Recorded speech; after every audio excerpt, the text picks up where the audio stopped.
ವಶೀಕರಣ ತಂತ್ರ. ನೋಡಿ ವೀಕ್ಷಕರೇ, ಕೇರಳದ ಅತ್ಯಂತ ಪುರಾತನವಾದಂತಹ ಅದ್ಭುತವಾದಂತಹ ಒಂದು ಸರಳ ವಶೀಕರಣ ತಂತ್ರ ಈಗ ನಾನು ನಿಮಗೆ ತೋರಿಸ್ಕೊಡ್ತಾ ಇರುವಂತದ್ದು. ನೋಡಿ, ಈ ಒಂದು ಸರಳ ತಂತ್ರದಿಂದ ನಾವು ಇಷ್ಟಪಟ್ಟಂಥವರಾಗಿರ್ಬೋದು ಅಥವಾ ಪ್ರೀತಿಸಿದಂಥವ್ರು ಎಲ್ಲೇ ಇರಲಿ, ಯಾವುದೇ ಜಾಗದಲ್ಲಿರಲಿ, ಕೇವಲ ಈ ಒಂದು ಸರಳ ತಂತ್ರದಿಂದ ನಿಮ್ಮ ವಶ ಆಗ್ತಾರೆ ವೀಕ್ಷಕರೇ. ನೋಡಿ, ದಯವಿಟ್ಟು ನೀವು ಇದನ್ನ ಕೆಟ್ಟ ಪ್ರಯೋಗಗಳಿಗೆ ಬಳಸಲಿಕ್ಕೆ ಹೋಗಬೇಡಿ. ನಿಮ್ಮ ನಿಜವಾದ ಪ್ರೀತಿ ಇದ್ದರೆ ನೀವು ಈ ಒಂದು ತಂತ್ರವನ್ನ ಮಾಡಿ ವೀಕ್ಷಕರೇ. ಇದರಲ್ಲಿ ನೀವು 100ಕ್ಕೆ 100 ಭಾಗ ನೀವು ಒಂದು ಸಫಲತೆಯನ್ನ ಪಡ್ಕೊಳ್ಬಹುದು. ಈ ಒಂದು ತಂತ್ರದಿಂದ, ಕೇರಳೀಯ ತಂತ್ರದಿಂದ ಹಲವಾರು ಜನ ಉಪಯೋಗವನ್ನ ಪಡ್ಕೊಂಡಿದ್ದಾರೆ. ಈ ಉಪಯೋಗದಿಂದ ಸಂಪೂರ್ಣವಾಗಿ ನಿಮಗೆ ಒಂದು ನೆಮ್ಮದಿಯ ಜೀವನ ನಿಮ್ದಾಗ್ತದೆ. ನೀವು ಇಷ್ಟಪಟ್ಟಂತವ್ರನ್ನ ನಿಮ್ಮ ಬಳಿ ಬರಮಾಡ್ಕೊಳ್ಬಹುದು ವೀಕ್ಷಕರೇ. ಇದು 100% ನಿಮಗೆ ಕೆಲಸ ಮಾಡ್ತದೆ. ನೋಡಿ, ಏನ್ ಮಾಡ್ಬೇಕಪ್ಪ ಅಂತ ಹೇಳಿದ್ರೆ, ಈ ಒಂದು ತಂತ್ರದಲ್ಲಿ ಏನು ಇಲ್ಲ ವೀಕ್ಷಕರೇ, ಸರಳವಾದಂತಹ ತಂತ್ರ. 2 ಎಕ್ಕದ ಎಲೆಯನ್ನ ತೆಗೆದುಕೊಳ್ಳಿ. ಆಯ್ತಾ, 2 ಎಕ್ಕದ ಗಿಡದ ಎಲೆಯನ್ನ ತೆಗೆದುಕೊಳ್ಳಿ. ಬಿಳಿ ಎಕ್ಕದ ಗಿಡದ ಎಲೆಯನ್ನ ತೆಗೆದುಕೊಳ್ಳಿ. ಎಕ್ಕದ ಗಿಡದ ಎಲೆಯ ಮೇಲ್ಭಾಗದಲ್ಲಿ ನೀವು 1 ಎಲೆಯ ಮೇಲ್ಭಾಗದಲ್ಲಿ ನೀವು ಇಷ್ಟಪಟ್ಟಂತವರು ಹೆಸರು, ಅಂದ್ರೆ ಮೊದಲನೇದಾಗಿ ನಿಮ್ಮ ಹೆಸರನ್ನ ಬರೀರಿ. ನೀವು ನಿಮ್ಮ ಹೆಸರು ಎಕ್ಸಾಂಪಲ್ಗೆ ರಾಮ ಅನ್ನಂತದ್ದಾಗಿರ್ತದೆ. ಅದರ ಕೆಳಭಾಗದಲ್ಲಿ ಒಂದು ಪ್ಲಸ್ ಚಿಹ್ನೆಯನ್ನ ಬರ್ಕೊಳ್ಳಿ.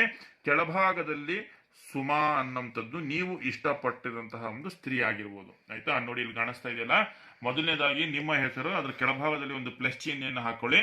ನಂತರ ಅದರ ಕೆಳಭಾಗದಲ್ಲಿ ನೀವು ಇಷ್ಟಪಟ್ಟಂತಹ ಸ್ತ್ರೀ ಹೆಸರನ್ನ ಬರೆದ್ಬಿಟ್ಟು ಪಕ್ಕದಲ್ಲಿ ಒಂದು ಸ್ವಸ್ತಿಕ್ ಚಿಹ್ನೆಯನ್ನ ನೀವು ಹೀಗೆ ಬಿಡಿಸ್ಕೊಳ್ಳಿ ವೀಕ್ಷಕರೇ. ಆಯ್ತಾ, ನೋಡಿ ಕಾಣಿಸ್ತಾ ಇದೆಯಲ್ವಾ, ಈ ರೀತಿಯಾಗಿ ಒಂದು ನೀವು ಎಕ್ಕದ ಎಲೆದ ಗಿಡದ ಮೇಲೆ ಒಂದು ನಿಮ್ಮ ಹೆಸರು ಮತ್ತೆ ಕೆಳಗಡೆ ಪ್ಲಸ್ ಚಿಹ್ನೆ ಮತ್ತೆ ಅದರ ಕೆಳಭಾಗದಲ್ಲಿ ನೀವು ಇಷ್ಟಪಟ್ಟಂತವರ ಹೆಸರನ್ನ ಬರೆದ್ಬಿಟ್ಟು ಪಕ್ಕದಲ್ಲಿ ಒಂದು ಸ್ವಸ್ತಿಕ್ ಚಿಹ್ನೆಯನ್ನ ಬಿಡಿಸ್ಕೊಳ್ಳಿ.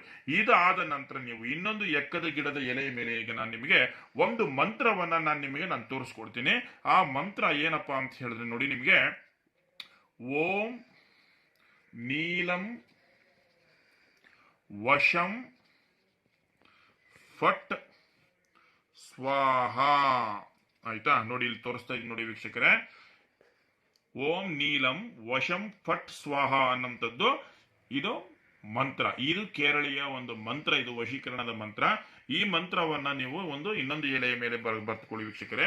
ಇದು ಬರ್ಕೊಂಡ ಆದ ನಂತರ ನೀವೇನ್ ಮಾಡ್ಬೇಕಪ್ಪ ಅಂತ ಹೇಳಿದ್ರೆ, ನೀವು ಸ್ವಲ್ಪ ಕುಂಕುಮವನ್ನ ತೆಗೆದುಕೊಳ್ಳಿ. ನೋಡಿ, ಹೀಗೆ ಕುಂಕುಮವನ್ನ ಈ ಎಲೆಯ ಮೇಲೆ ಹೀಗೆ ಹಾಕಿ ನೀವು. ಆಯ್ತಾ, ಈ ಕುಂಕುಮವನ್ನ ನೀವು ಹೀಗೆ ಎಲೆಯಲ್ಲಿ ನೀವು ಹಾಕ್ಬಿಟ್ಟು ವೀಕ್ಷಕರೇ, ಈ ತಂತ್ರವನ್ನ ನೀವು ರಾತ್ರಿ ಹೊತ್ತು ನೀವು ಮಲಗುವುದಕ್ಕಿಂತ ಮುಂಚಿತವಾಗಿ ನೀವು ಮಾಡ್ಬೇಕಾಗ್ತದೆ ವೀಕ್ಷಕರೇ. ಮಲಗುವುದಕ್ಕಿಂತ ಮುಂಚಿತವಾಗಿ ನೀವು ಮಾಡಿ. ಹೀಗೆ ನೀವು 2 ಎಲೆಯನ್ನ ಒಂದರ ಮೇಲೆ ಒಂದು ಹೀಗೆ ಇಟ್ಬಿಟ್ಟು ವೀಕ್ಷಕರೇ, ನೋಡಿ ಈ ರೀತಿಯಾಗಿ ನೀವು ಇದನ್ನ ಫೋಲ್ಡ್ ಮಾಡಿ ನಿಮ್ಮ ಬಲಗೈನಲ್ಲಿ ನೀವು ಹೀಗೆ ಮುಷ್ಟಿನಲ್ಲಿ ಹಿಡ್ಕೊಳ್ಳಿ. ಆಯ್ತಾ, ಮುಷ್ಟಿನಲ್ಲಿ ಹಿಡ್ಕೊಂಡು ನೀವು ಮಲಗುವಂತ ಜಾಗಕ್ಕೆ ಬನ್ನಿ. ಈ ಮುಷ್ಟಿನಲ್ಲಿ ಹೀಗೆ ಹಿಡ್ಕೊಂಡು ನೀವು 48 ಬಾರಿ ನೀವು ಈ ಒಂದು ಮಂತ್ರವನ್ನ ನೀವು ಪಠನೆ ಮಾಡಿ. ಆಯ್ತಾ, ಮುಷ್ಟಿಯಲ್ಲಿ ಹೀಗೆ ಇಟ್ಕೊಂಡು 48 ಬಾರಿ ಪಠನೆ ಹೇಗೆ ಮಾಡಬೇಕು, ನೀವು ಓಂ ನೀಲಂ ವಶಂ ಪಟ್ ಸ್ವಾಹ ಅಂತ ನೀವು ಇಷ್ಟಪಟ್ಟಂತವ್ರನ್ನ ನಿಮ್ಮ ಮನಸ್ಸಿನಲ್ಲಿ ನೆನೆಸ್ಕೊಳ್ತಾ ನೀವು 48 ಬಾರಿ ನೀವು ಈ ಮಂತ್ರವನ್ನ ಪಠನೆಯನ್ನ ಮಾಡಿಬಿಟ್ಟು ಬೆಳಗ್ಗಿನ ಜಾವ ಈ ಒಂದು ಎಲೆಯನ್ನ, ಎಕ್ಕದ ಎಲೆಯನ್ನ ನೀವು ತೆಗೆದುಕೊಂಡು ಹೋಗಿ ಒಂದು ಹರಿಯುವಂತಹ ಒಂದು ನೀರಿಗೆ ನೀವು ಬಿಟ್ಬಿಟ್ಟು ಬನ್ನಿ ವೀಕ್ಷಕರೇ. ನಿಮ್ಮ ಕೆಲಸ ತುರಂತು, ನೀವು ಯಾರನ್ನ ನೀವು ಇಷ್ಟಪಡ್ತಾ ಇದ್ದೀರಾ ಅವರು ನಿಮ್ಮ ವಶದಲ್ಲಿ ಇರ್ತಾರೆ ವೀಕ್ಷಕರೇ.